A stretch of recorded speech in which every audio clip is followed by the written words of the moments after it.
for the average person, they're just buying a trip, paying for something on a journey. And of course, our journey is financial independence. So by buying these investments and growing your wealth, you can achieve financial independence.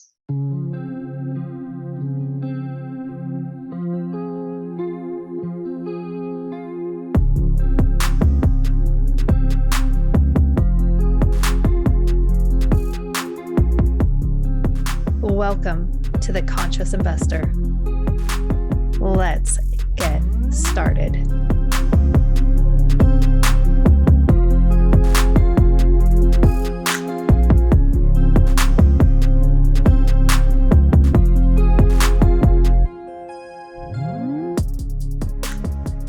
Conscious Investor, welcome back. I have something really funny to tell you before we dive into today's episode with my friend, Trevor Thompson. And I have to say his entire name every time. You know, I don't use last names generally, but I'm like, it just rolls off the tongue. It's just perfect. But before I do that, I want you to know that I was talking with a new investor. In fact, that investor had gone to the Three Keys Investments website. They had scheduled a call with me to learn about, hey, how does your investing process work? And can we get on your distribution list? Do we qualify to be in your deals? And in all of that conversation, right? And they want to know and kind of, how we do things. And in that process, I learned that he's a pod stalker. Right? Have you ever heard that term, pod stalker? Well, it's something that some of us talk about in the podcast industry. And I mention this to guests when they come on the podcast. They say, hey, listen, we're creating evergreen content. And if someone's really interested in getting to know you, they're going to pod stalk you. They're going to listen to all the podcast episodes that you've been on. And they're going to find those and they're going to listen to them. And, so just be aware. So if you are a pod stalker, I just want to high five you right now because it's a really great way to get to know different facets of someone that you're trying to get to know better. And so you might even look at Trevor Thompson and you might go and listen to other podcast episodes that he's been on because he'll probably share things in a different capacity. And I know that the person that I was speaking with, who we were joking around about this, I actually told him, I said, listen, next time I record a podcast episode, I'm going to make sure that all podcast listeners have permission to pod stalk. It's a great thing. It's not a bad thing. It's the one time in life that having stalker associated with it is not a bad thing. So I want to encourage you to do that. In fact, I've been on a ton of podcast episodes myself, and you'll be able to see the evolution of my investment journey, of how I've learned to communicate that journey and things like that. So, just have fun with it. If there's someone you're interested in, pod stalk them and have fun with it. All right. Well, let's dive in. Oh, one more thing. Have you already left a rating and review? Did you know we went from like 116 to 128 since I last recorded? That's because of you. And I want you to know, so encouraging and so exciting to see that this podcast is serving you well. And if you haven't, it takes literally like 5 seconds to go and hit whatever review you want to leave, or rating. And if you want to leave a written review, that is like super mwah and very well appreciated. All right, let's dive in. Hey, Trevor Thompson, welcome to the Conscious Investor. I'm excited to be here. I've been stalking you for a while. So I know that sounds creepy, but now you made it good for me to say that. Yeah. A lot of people do because we're curious. Human beings are we're curious creatures. And you and I had an opportunity to meet in person, I believe, at Best Ever. That's correct. In Denver last year. It was fantastic. It was such a delight to meet you in person. You were taller. You never know on Zoom if someone's going to be shorter or taller or what you anticipate, but you were far taller than I anticipated. Thank you, I guess. Yeah. Well, you know what? We're here because I have the Conscious Investor is so phenomenal. And man, Conscious Investor, you love your job. You're contributing in powerful ways and you don't want to leave your job, but you also know you need to be investing in a powerful way. And you know what, Trevor, that's what we want to do. We want to talk about passive investing so that we can really empower them. And, you have an extensive experience with passive investing. And I'm wondering if you would I don't typically ask for like the story, But can we just have story time? Yeah. So first of all, I want to start out that I waited way too long. So one thing your listeners should hear is buy real estate. Don't wait to buy real estate. Buy real estate and wait. Real estate is a thing where time works to your advantage. So I wish I'd have started much earlier. I didn't start till I was in my 50s. And, once I started, I got absolutely hooked. So within the 5 years, I've actually passively invested in 20 different syndications. And then switching to active now, I'm on 2 deals as active, but I will always passive invest because there's so much power in that. And a lot of people don't appreciate the power that you can get out of that. Oh, wow. Okay. We have a few questions that I am hearing the conscious investor thinking in their head right now. And why did you wait? I know I didn't get into passive investing and into apartment syndication of any kind, despite being raised in a real estate family until I was in my early 40s. I didn't even know anything about it. So that was what happened to me. What happened to you? Yeah. So first of all, it started out, I was afraid of what a lot of people are afraid of. We call it the toilets, tenants, and trash, right? I thought, okay, I'm going to have to do all this work. And I don't even do a good job managing my host that way. I used to say, I have vendors come and rip me off every time they do work. Why do I want to make that a business or an investment? Some people have been very successful. But, and then there are some, what I'm going to call some groups out there that you really need to make sure you research and find somebody who's credible and, isn't trying to get you to rack their credit card up. And I'll be honest, the realization that just was the big haha moment for me was I'm investing in a business that owns an asset. It's completely different thinking, right? So I found some people that know what they're doing. I've stalked them. To be honest, I followed a lot of people for a year before I invested with them. That sounds familiar, doesn't it? Conscious investor. They're buying and building. It's a real hard asset. I will own a portion of that real hard asset. And once that light bulb came on in my life, because I understood business, I understood taking something, making it a better business, getting more money from it. I understood improving communities and all these things, but it wasn't until that light bulb kind of went off that all of a sudden, wow. And I have an interesting analogy that a lot of people don't think of. And so as a passive investor, it's like buying a ticket on an airline. Okay, so you're researching the airlines. Maybe right now with happening Christmas, you're not going to do Southwest, who knows, but you're looking for a credible airline. Then you buy a ticket on that airline, okay? And you go for a journey with the airline. So you don't have to know how does the airplane work? How do you fly the airplane? Are the tires got air in it? You don't need to know all of these things. You trust a company. It's the same thing with passive investing. You buy a portion of the asset, you buy a trip on an investment. And when you're on the plane, you can sleep, you can read, you can continue working, you can be on vacation, you can do whatever you want. And if you think about it, the airline is the syndication group, the pilot is the asset manager, the mechanics are the property management team, the stewards and stewardesses are your investor relations. They do all the work and they'll give you updates, right? Okay, we're going to be taking off in a few minutes. We're a little bit delayed. We got a little bit of turbulence. But at the end of the day, you go on a journey and you trust experts to take you on a trip. And once I kind of went, oh, a little light bulb in my thick head came on, I went, wow, that's exactly what this is. And it makes it easier for people to understand because everybody's been on a trip and everybody's had, some things. And so when you think of it that way, would you want to go buy an airline? Would you want to buy a plane? Now, eventually you may be an enthusiast and then decide I'm going to be more active and I'm going to get my pilot's license or I'm going to do this or that. But for the average person, they're just buying a trip, paying for something on a journey. And of course, our journey is financial independence. So by buying these investments and growing your wealth, you can achieve financial independence. I love that analogy. I haven't heard that analogy in a while. And it's like, yes, I love that analogy. And the other element of it is that like on a flight, in a sense, it's more of a liability versus an asset, because you're going and, the jet fuel's getting eaten up. But in our investing, it's a true investment. It's appreciating, and you're going to come back. It's like the gas tank's never going to run dry, which is really nice. I'm curious, you're talking about the power of being a passive investor.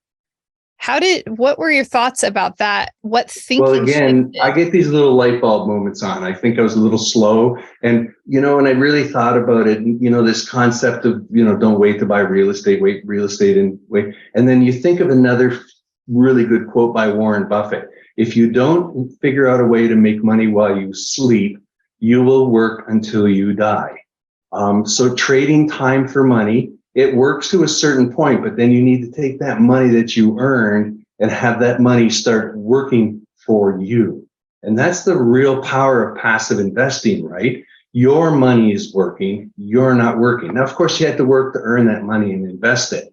And then what a lot of people don't think through is the magnifying of that money, right? So first of all, we all know it comes to us with tax advantages and all these other things. But if you think of the power of growing your money, so again, I keep talking about starting early. So let's say you could save $100,000 and invest it in a deal, and it became $200,000. We generally look at doubling our money in 5 years. Take that $200,000 and invest it again, it's $400,000. Take that $400,000, invest it again, it's 8. Invest it again, it's 1.6. Invest it again, it's $3.2 million. And all you've done is reinvest your money. Think about the power of that, right? So again, starting at age 25 or 35, whatever it is, add 25 years to it. And that kind of power that $100,000 is worth millions is absolutely mind-boggling. And a lot of people don't think of it that way. They just think, okay, I'm going to earn 10%, 5%, 16%, whatever it is. Think of it as how you can compound and grow it. And that's the real power of passive investing. And when you talk about making money while you sleep, in theory, if you just reinvested all that, slept for 25 years, you'd wake up a millionaire. Pretty bizarre. And again, my light bulb didn't come on for that for a few years, and when it came on, I thought, wow, I can't believe it. I got to get busy and start doing the power of this. Oh, I love that. And conscious investor, you could double down on that a bit. If you were using different insurance policies, not only can you, fund those insurance policies, you can use those insurance policies to invest in this type of real estate. And now that dollar is now working in two places. It's growing within your insurance policy, going through all the projections and growth there. And that same dollar is in your investment, your, whatever syndication that you are investing in, and it's growing over there. Now let's just take that one step further.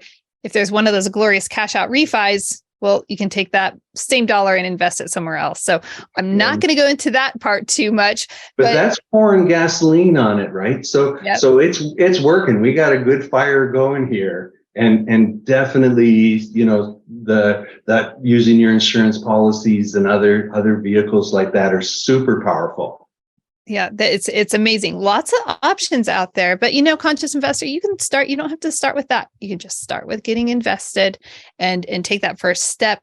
One of the things that you mentioned, let's talk about some of those tax advantages. I was on my friend Jen's podcast yesterday, and she and I were discussing this, and she put me on the spot. She's like, well, and her audience, similar to mine, are actually W-2. They love their jobs. And so she's like, so I know real estate professionals get all these tax advantages, but what about my W-2 people?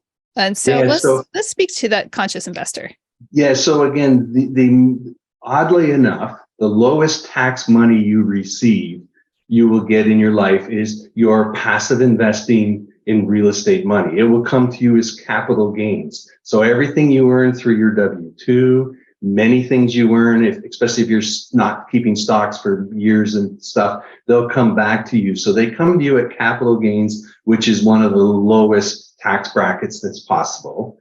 Then you get this thing called depreciation. And yes, you can't use it all, but you can use it against your passive earnings. So again, if you had a passive loss for $100,000 and an active income of $100,000, in theory, it comes back to you. There is some recapture and it gets complicated, but at the end of the day, it's just a multiplier. So you're now getting that money at your lowest level, right? You think about, you go to work and you get $1, you may get 65, 70 cents of that dollar. Well, now you're going to work and you're going to get 90, 95 cents of that dollar, but you're not going to work, your money is. And so you're doing nothing. So the huge power of that is, again, I recommend actually people don't leave their W-2 jobs, because I don't want them to live off their passive income. I want them to compound it. And then once you're in the millions, you've got all life choices, right, of what you want to do. But at the beginning, you don't want to reinvest your earnings, or you don't want to keep your earnings and spend them. You want to reinvest that till you get to the point where, it's more than you need. That's such sound advice. Yeah. I'm sure you've heard this, since we're both active investors. And one of the elements that I've heard many times is that fear of control. So I have some of the passive investors that are exploring this option. They'll come in and they'll say on that first phone call, and they'll be like, and it's clear they're uncertain if they can trust, and it's a trust thing. Can I trust this team with this chunk of money? Are they really going to do that? You have over 20 passive investments. You've done this multiple times. And so I'm curious if you had to go across that hurdle. And I'm also curious if about your best investing experience and your worst experience. Yeah. And so I want to make sure everybody understands, right? Real estate does have some risk, investment, right? Everything in life has some risk. And I want to back up and talk a little bit about the control factor. Okay. So, Apple has control of their business and what they do. What they don't have control of, all of a sudden a war happens in Russia and Ukraine and the stock market crashes. Well, what did Apple do for that? Right? But real estate prices didn't crash. Your investments don't crash, but the world affects the stock market. It's completely different. When you talk about control, Apple has control of their business, right? You think it's a big business, make lots of money, but they don't have control of the world, right? So all of a sudden, Russia attacks Ukraine and their stock plummets. Well, Apple's still working hard, still doing what they're doing. So when we think we have control, we really don't, right? The whole thing is, it happens to us. We don't make it happen. Where at least on a real estate investment, you have a one-on-one relationship. Okay, I'm sorry. Elon Musk has never taken my call. I keep calling and he doesn't answer. Even he moved to Austin where I live and he still hasn't had lunch with me. I don't get it. But you have no control. So what you want to do is you want to spend some time. We talked about stalking at the beginning of this show. You want to spend some time getting to know people, making sure that their values are your values. Ask them, hey, could I see some reports on your previous deals, or give me some indication? Can you connect me with people? But at some point, you've just got to make a decision and trust that you're going to do it right. The very first investment of mine was terrifying. Okay. But then I started to get more comfortable. And then, of course, I've invested a couple of times with the same people and it became very easy. So we talk about my worst and my best. My first two passive investments actually had some serious things go wrong and they only returned my capital. So again, I got my money back. I didn't lose any money, which was way different than what happened to me in the stock market. I lost a lot of money before I finally just stopped doing that game. And then my best investment, they tripled my money in 20 months.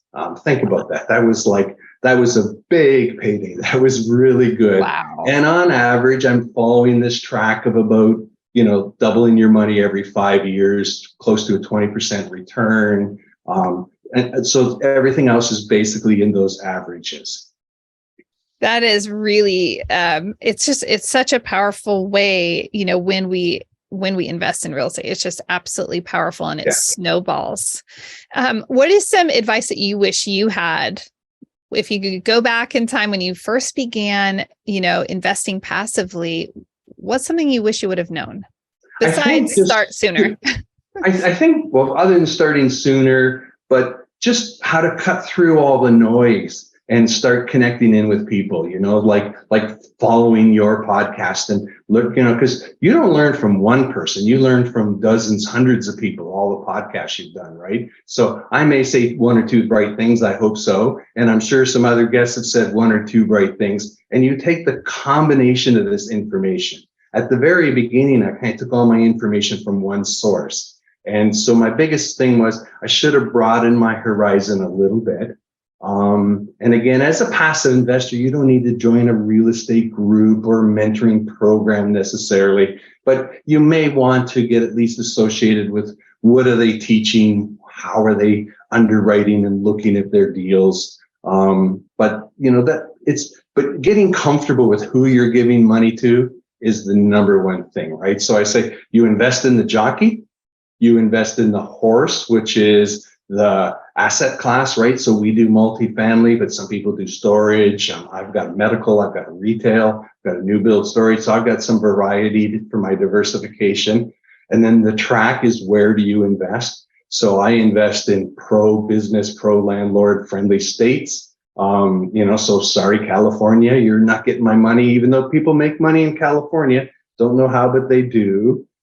And so that's the track. Wait, where is the track? And you look at those things and you make some decisions, and I'm in Texas and 80% of my investments are in Texas because I feel comfortable here. It's also a fantastic state to be investing in. It is. So, that you've got a lot going for you there in Texas. Yeah. And what a great analogy about the jockeys, the horses, the track. That's another great analogy that you're offering. And Conscious Investor, I want to encourage you, as you are listening to podcasts, I discovered apartment syndication because I was listening to Bigger Pockets podcasts, which is just, if we were in college once again, it would be like a big survey class. It covers a broad spectrum of different types of real estate investing and strategies. And through listening to that podcast and hearing a variety of people and stories, I heard Monique Calm. I've heard her discuss apartment syndication. And then what did I do? I went down, I'm listening to Michael Blanc. I'm listening to Jake and Gino. I'm listening to Rod Cleef. and I start diving into a variety of podcasts. So definitely listening to a broad variety and also taking time. One way you could do this, if there's someone that you're interested in getting to know better, maybe you're considering investing with them, that's where that podstock could come back into play, right? And now you're going to listen and you're going to hear that person, but now you're going to hear them on a variety of podcasts. And so you're getting exposure in two different directions, which is really great. Yeah, and there's a big difference between people that are educating and selling. Right. So try to find people that are educating, right? Try to find people that are giving you things that you can learn. Super important. Do you have any cautions? I wish to be aware of. So you were. Yeah. What do you wish you were aware of? Sorry. Yeah, so I think not believing what I'm going to call the internet hype. So there's a difference between following people. I look great on Facebook, by the way. I post a lot of positive stuff, but at the end of the day, I'm out there. My post today was I learn more from my mistakes than I do from my things. So, but look for people that are doing those type of things. Look for people that are putting out honest content from the heart versus selling, which is what I was talking about before, right? I'm always good. All my deals are always good. My 3X deal, I went to a webinar when they literally did a webinar on a deal that went bad. Now, all the investors still got out with money, but they didn't hit their returns. And I went to a webinar and I thought, I'm super impressed. And because they told the steps that they took to correct it. And, they could have lost their money, but instead they made some money. They didn't quite make as much as they want. And I went, well, those are who I want to give my money to. And a lot of people would think, why would you give your money to people that just said they had a bad deal? Because they learned so much and they were honest about it. And clearly my intuition worked really well. 3Xing your money in 20 months is very exceptional. So. That is so true. And, if people aren't willing to, share their setbacks as well as their victories, I would definitely say that's a great word of caution. Yeah, because it's not all sunshines and unicorns. Even an eternal optimist like myself has that real side that's like, things get tough and we need to be aware of that. Yeah. And well, is there anything else that you think would be helpful for the conscious investor to know? I think just you got to get over your fears, right? Just the Nike slaying, you just got to do it. At some point you get some education and then you just got to do it. And then as you do it, you'll learn, right?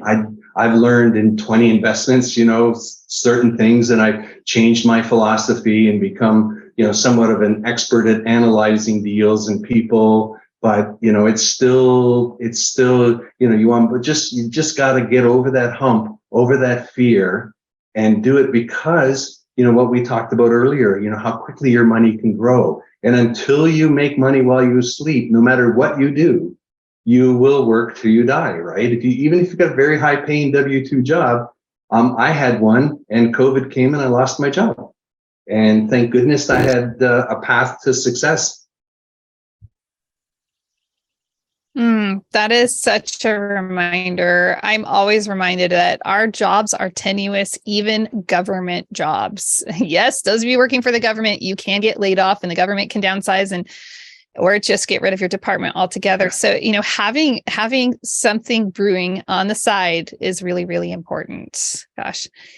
Well, I am so grateful that we have this opportunity to, just nurture the conscious investor. And, I love your analogies. They're absolutely fantastic. So, just think about that airplane analogy, as you're contemplating your investment strategy, think about, who's the pilot? Where do I want to go? I don't want to do the work. I don't want to have to get my pilot's license, and I don't want to know how to repair a plane or what the pressure on the tires need to be. And investing passively with a strong team is so powerful. Thank you. It was great. Absolutely great information. Yeah, my pleasure. I have no doubt that the conscious investor is appreciating, your insight and, what your experience has been. What's the best way for them to contact you?